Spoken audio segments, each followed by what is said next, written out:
Bonjour à tous et soyez les bienvenus sur Allo Pasteur.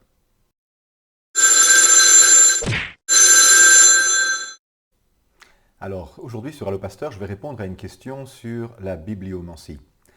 Alors c'est un mot qui peut-être vous ne le connaissez pas, la bibliomancie, qu'est-ce que c'est? Eh bien la bibliomancie, c'est un mot qui est composé de deux mots. La première partie biblio qui veut dire livre ou particulièrement la Bible et mancie qui veut dire divination. Alors, évidemment, la majorité des chrétiens diront qu'ils ont en horreur l'occultisme et toute forme de divination et de superstition. Pourquoi? Parce que la Bible, elle dit très clairement dans le livre du Deutéronome que ce genre de pratiques sont des abominations aux yeux de Dieu. Donc en Deutéronome chapitre 18, les versets 10 à 13, la Bible dit ceci, que l'on trouve chez toi personne qui fasse passer son fils ou sa fille par le feu, personne qui exerce le métier de devin, donc deviner, d'astrologue, ça c'est l'horoscope, d'augure, d'augure ça c'est ceux qui donnent des présages sur base de signes qu'ils observent, de magicien, d'enchanteur, de personnes qui consultent ou qui évoquent les esprits, ou qui disent la bonne aventure, donc qui essayent de vous donner votre avenir, hein. Personne qui interroge les morts, car quiconque fait ces choses est en abomination à l'Éternel, et c'est à cause de ces abominations que l'Éternel ton Dieu va chasser ces nations devant toi. Tu seras entièrement à l'Éternel ton Dieu. Et donc, parce que nous voulons nous consacrer à Dieu, nous nous éloignons de ce genre de pratiques occultes. Pourquoi? Parce qu'elles ne sont pas de Dieu et elles sont inspirées par des puissances des ténèbres. Il n'y a que Dieu qui a le droit de nous parler de cette façon-là et d'occuper cette place dans notre vie de communion et de nous parler dans notre esprit. Les autres esprits, eh bien, n'ont pas ce rôle dans l'ordre des choses. Et pour Dieu, c'est une abomination qu'un être humain reçoive ainsi des messages d'autres esprits que le Créateur. Malheureusement, même si la plupart des chrétiens sont au clair sur ce sujet-là, il y a dans le monde chrétien des formes beaucoup plus pernicieuses, beaucoup plus insidieuses de divination et de bonne aventure. Souvent, ça va se camoufler derrière une mauvaise utilisation ou une mauvaise conception du don de prophétie, qui est donc alors mal utilisé ou parfois mal compris dans son but. Et vous savez, j'en ai traité dans une autre vidéo, si vous êtes intéressé, regardez dans la liste des vidéos Allo Pasteur, j'ai traité de la fausse prophétie dans une autre vidéo, donc je ne vais pas en parler dans celle-ci. Mais il y a une autre forme de divination que les chrétiens utilisent très couramment et dont ils n'ont vraisemblablement pas conscience, c'est ce qu'on appelle la bibliomancie. La bibliomancie, c'est l'art de se servir de la Bible pour obtenir la bonne aventure, un présage, une parole qui semblerait venir de Dieu. Bien sûr, la Bible, elle peut nous parler de la part de Dieu, mais ce n'est pas une parole à bon marché, tirée hors contexte, comme ça, au hasard. C'est toujours au travers de la prière et de la méditation des Écritures dans leur contexte que Dieu parle. Maintenant, quand on est négligent ou un peu paresseux, eh bien, on peut avoir tendance à chercher à utiliser la Bible d'une façon rapide, instantanée, livrant une parole de Dieu pour nous, comme ça, gratuitement, sans effort de notre part, sans prière, sans méditation. Et parfois, dans certains cas, on tombe carrément dans une forme de bibliomancie. Vous avez peut-être tous déjà vu ça, ces petits coffrets de versets que l'on tire au hasard et on les prend comme une parole de Dieu pour nous. Donc le petit coffret contient plein de petits cartons avec des versets bibliques dessus, des versets bibliques évidemment sélectionnés parce qu'ils sont des paroles de bénédiction assez vagues, assez générales pour convenir à peu près tout le monde. Et on les distribue au hasard ou parfois on les inclut dans des cadeaux que l'on reçoit dans certains séminaires ou à la fin de certains cultes. Et ce qu'il y a là-dedans, c'est qu'il y a cet élément de hasard. Le hasard est vraiment l'élément central de tout système occulte. Dans la divination, il y a toujours une part de hasard. On jette le sort, il y a quelque chose d'aléatoire. Et c'est aussi ce qu'on trouve dans les pronostics, hein. Donc les gens qui essaient de pronostiquer ce que le futur sera. Il y a toujours une part de hasard. Et la Bible, elle interdit les pronostics. Dieu trouve que c'est une chose abominable. Pourquoi? Parce que ça livre la destinée de l'homme à des phénomènes aléatoires au mieux et à des présences occultes au pire. Donc à des mauvais esprits qui influencent le hasard. Alors quand un chrétien il tire un verset au hasard, eh bien il peut se retrouver en train de pratiquer la bibliomancie.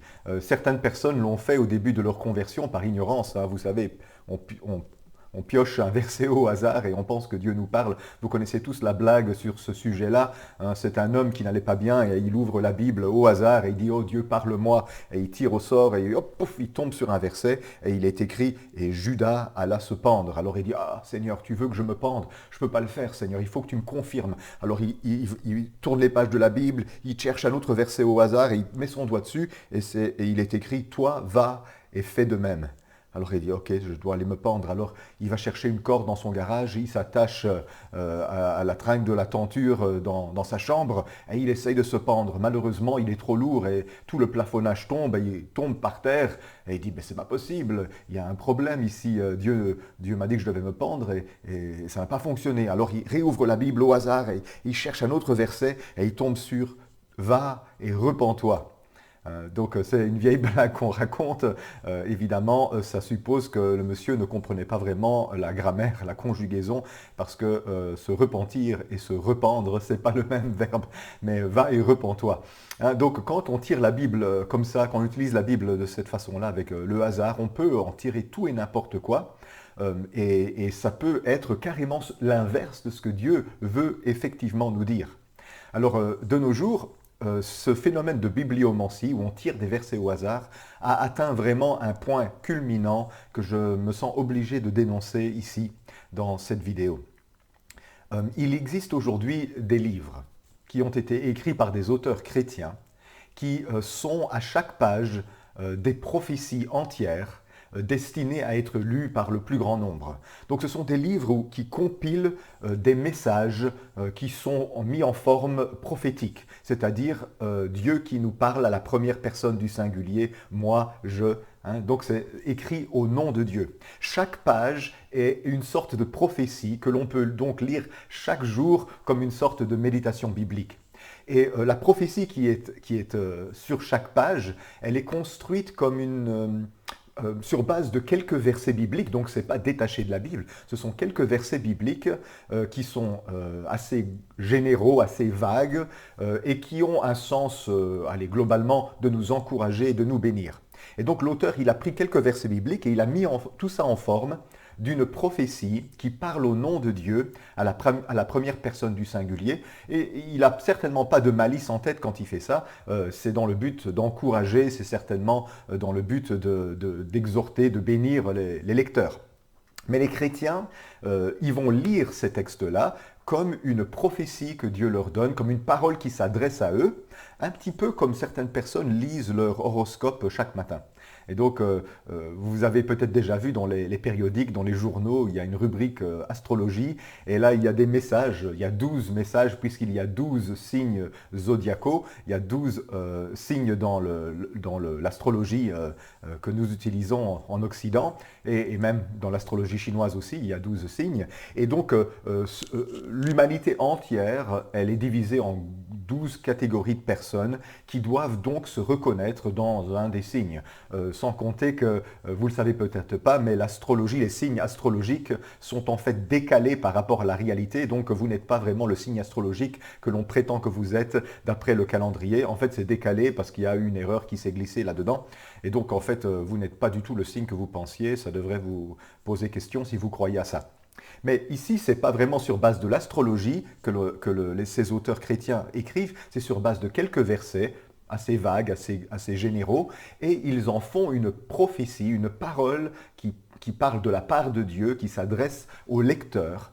Et c'est encore pire quelque part que l'astrologie, parce que l'astrologie, chaque message parle à 1/12e de l'humanité, puisque l'humanité est divisée en 12 signes. Ici, dans ces livres chrétiens, chaque page parle à tout le monde, à 100% des lecteurs. C'est censé être une parole de Dieu chaque jour pour toi, dites au nom de Dieu. Maintenant, il peut y avoir de belles pensées, de belles réflexions, de belles méditations dans ces textes qui sont écrits d'une manière à vouloir bénir et exhorter les gens. Ce n'est pas quelque chose de malicieux à la base. Mais le problème, c'est que ces messages sont écrits comme s'ils venaient directement de la bouche de Dieu et qui s'adressent au lecteur sous la forme de « je te dis, moi, le Seigneur, ton Dieu, je te dis ».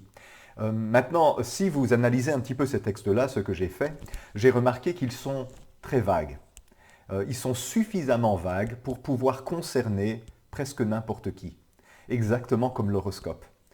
Pensez-y, vous savez, un horoscope doit être vague et général, parce que ce petit texte est censé parler à 1/12 de l'humanité, et donc il faut qu'il soit suffisamment ambigu et vague pour que presque tout le monde puisse s'y reconnaître.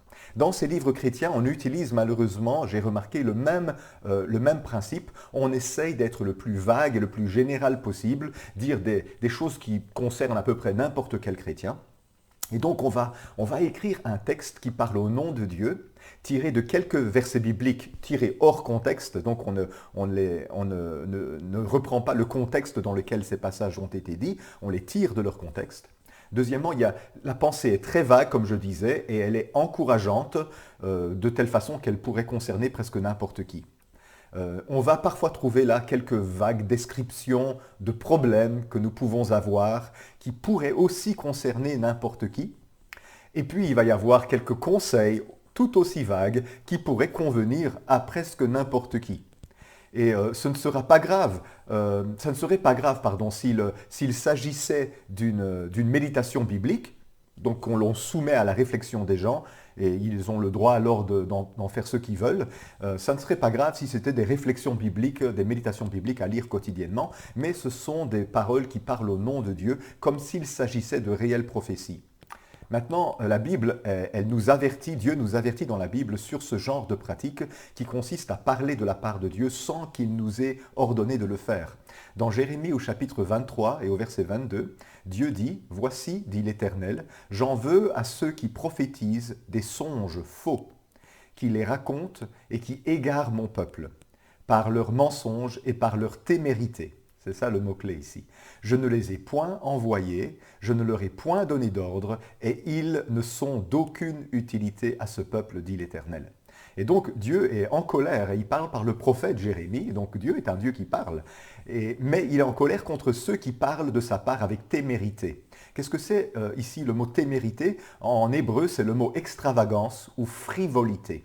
Ça vient d'un verbe qui veut dire être folâtre, être téméraire, être écumeux. Donc blablabla, des gens qui parlent, mais Dieu n'est pas à la base, n'est pas à l'origine de la parole qu'ils disent.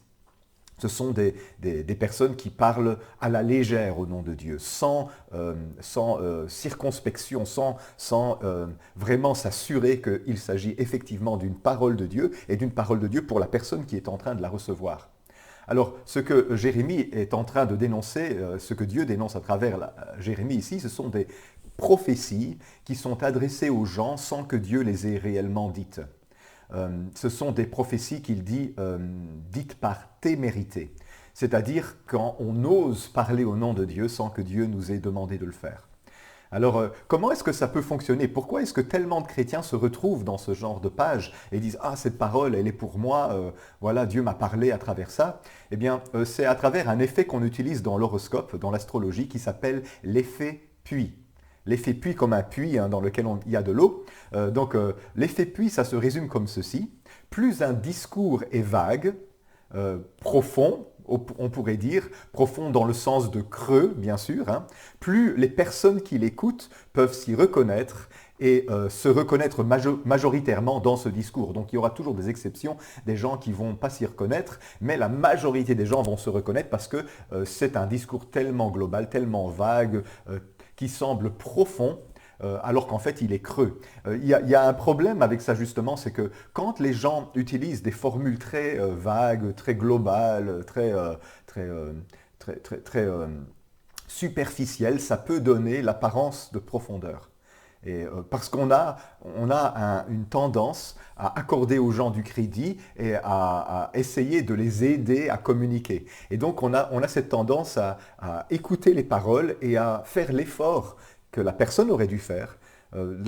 Tout ce qui est censé être précis, eh bien, c'est nous qui le faisons. La personne dit quelque chose de très vague et nous, on fait le précis. C'est-à-dire, on interprète et on applique à notre vie, on réfléchit comment est-ce que cette parole vague, qui ne sert à rien, pourrait coïncider avec des éléments de notre vie. On est bienveillant, donc on écoute cette parole avec intérêt et on essaye d'aider l'auteur à nous parler en l'appliquant à notre vie. Ça, c'est l'effet puits. Plus une parole est vague, plus elle semble parler à un grand nombre de personnes. Évidemment, c'est quelque chose dont on doit se méfier parce qu'on peut très bien prendre des vessies pour des lanternes et se tromper complètement. Il y a un deuxième point, il n'y a pas que l'effet puits, il y a ce qu'on appelle le biais de confirmation. Le biais de confirmation, c'est cette envie que nous avons que la parole nous concerne. Et donc, nous allons chercher dans notre vie des points de correspondance où cette parole vague, cette parole qui utilise l'effet puits, va coïncider avec des éléments réels de notre vie. On va reconnaître des situations parce que c'est assez vague. C'est un petit peu comme quand on regarde les nuages ensemble, on regarde les nuages, eh bien l'un va voir un mouton, l'autre va voir un crocodile et c'est le même nuage. Pourquoi? Parce que notre imagination fait le reste du travail. Quelques éléments vagues permettent à notre cerveau de voir des formes que nous reconnaissons. Donc, c'est comme ça que le cerveau humain fonctionne. Le cerveau humain voit des choses vagues et il fait une analyse qui lui permet d'interpréter de manière précise la chose. Et donc, on a une intelligence qui fonctionne de cette façon-là, qui va des généralités vers les choses précises. C'est la déduction. Notre intelligence est très déductive. C'est un raisonnement très ancré dans le fonctionnement du cerveau humain. Et donc, si quelqu'un me donne un message très vague, mon cerveau va essayer de le rendre précis en l'interprétant. C'est le biais de confirmation. Et je vais alors chercher dans ma vie des choses qui coïncident avec ça. Et je vais avoir l'impression que ce message confirme quelque chose de réel dans ma vie et donc va avoir l'apparence d'une grande précision. Alors ça marche comme dans l'horoscope. Et pourquoi est-ce que ça marche sur les chrétiens? C'est parce que nous sommes une civilisation, et les chrétiens n'y échappent pas, de nombrilistes négligents. Nombrilistes d'abord parce que nous voulons que tout parle de nous. Et quand nous lisons la Bible, nous ne lisons pas la Bible d'abord pour Dieu, nous ne la lisons pas pour apprendre ce qu'il veut dire sur le monde et sur son peuple et sur l'Église. Nous avons une tendance à tout ramener à moi et donc chaque verset de la Bible doit nécessairement me concerner, surtout ceux qui parlent en je, première personne du singulier. Tout de suite, on a l'impression que Dieu nous parle et on a cette tendance à tout ramener à soi. C'est notre civilisation qui est ainsi. Et deuxièmement, on est une civilisation au XXIe siècle qui est passablement négligente et donc nous ne prenons plus le temps de vraiment chercher une vraie parole qui sort du cœur de Dieu pour nous au travers de la méditation sérieuse de la Bible et de la prière. Et nous avons besoin d'une petite parole instantanée qui nous vient de Dieu. Et ce genre de littérature fait le travail pour nous. L'auteur n'était pas mal intentionné, ce n'est pas quelqu'un qui pratique de l'occultisme en soi, mais c'est quelqu'un qui malheureusement utilise la forme de la prophétie d'une manière qui ne plaît pas à Dieu. Parce que ce sont des gens qui écrivent des paroles pour tout le monde, à la première personne du singulier, sans que Dieu ait dit ces choses et sans que les personnes qui lisent ces choses aient le droit de se l'attribuer à eux-mêmes. Et en plus, il y a un grand danger derrière ces paroles-là, c'est que quelqu'un a pré-mâché la nourriture pour vous. Quelqu'un a réfléchi à ces quelques versets bibliques qu'il a tirés hors contexte pour en tirer une méditation. Et donc, il y a forcément beaucoup de théologie personnelle qui passe, beaucoup d'opinions personnelles qui passent. Et vous lisez ça, vous prenez ça comme une parole de Dieu pour vous. Et à cause de l'effet puits, c'est tellement vague que ça a l'air d'être profond. Et donc, plus c'est vague, plus ça va me parler. Et à cause du biais de confirmation, vous allez aider l'auteur à vous donner une parole qui parle directement à votre cœur. Et vous allez dire, waouh, cette parole, elle vient de Dieu pour moi. Malheureusement, mes amis, ça, c'est une forme de bibliomancie. C'est une mauvaise utilisation de la Bible destinée à en tirer des paroles qui parlent de notre vie, de notre avenir. C'est une sorte de bonne aventure, c'est une forme de divination. Où est l'élément de hasard là-dedans? Eh bien, c'est parce qu'au hasard, aujourd'hui, vous avez lu telle page, et donc cette page, elle est censée vous concerner aujourd'hui, demain, ce sera l'autre page. Eh bien, il y a un élément donc de tirage au sort là derrière, parce que moi, je suis peut-être pas en train de lire cette page, et donc il y a toujours un moment où ça va coïncider plus ou moins avec la vie de quelqu'un. Vous savez, même une horloge cassée, elle donne la bonne heure 2 fois par jour. Et donc, on a tendance à, de temps en temps, voir une parole là qui va vraiment nous bluffer. On va se dire, c'est une vraie parole de Dieu. Et à côté de ça, on va se consoler à bon compte avec cette parole. On va peut-être même, parfois, prendre des décisions à contresens de ce que Dieu est en train de nous dire, parce que Dieu n'est pas toujours un Dieu qui nous caresse dans le sens du poil. Parfois, Dieu est un Dieu qui nous reprend, nous corrige, nous redresse. Hein, et évidemment, dans ce genre de livre, il n'y a pas ce genre de paroles. Ce sont toujours des paroles qui nous caressent un peu dans le sens du poil, dans le sens de nous encourager. Hein, tout va bien, je suis ton Dieu, je suis avec toi, je ne t'abandonnerai pas, tu as beaucoup souffert. Voilà des paroles que n'importe qui sur cette planète pourrait s'attribuer. Et alors, on ne va pas passer le temps qu'il faut pour prier et méditer les Écritures et entendre vraiment ce que Dieu essaye de nous dire. Et donc, on risque de passer complètement à côté du message que Dieu nous dit en se gavant de ces messages prédigérés, régurgités par un auteur qui, somme toute, est bienveillant, mais fait à son insu de la bibliomancie et entraîne le peuple de Dieu à pratiquer de la bibliomancie, qui est de la divination sur base d'une utilisation aléatoire de versets bibliques. Alors je vous décourage vraiment d'utiliser ce genre de choses. Il y a des bons livres de méditation quotidienne, mais qui ne se font pas passer pour des prophéties dites au nom de Dieu. Évitez ce genre de littérature. Voilà.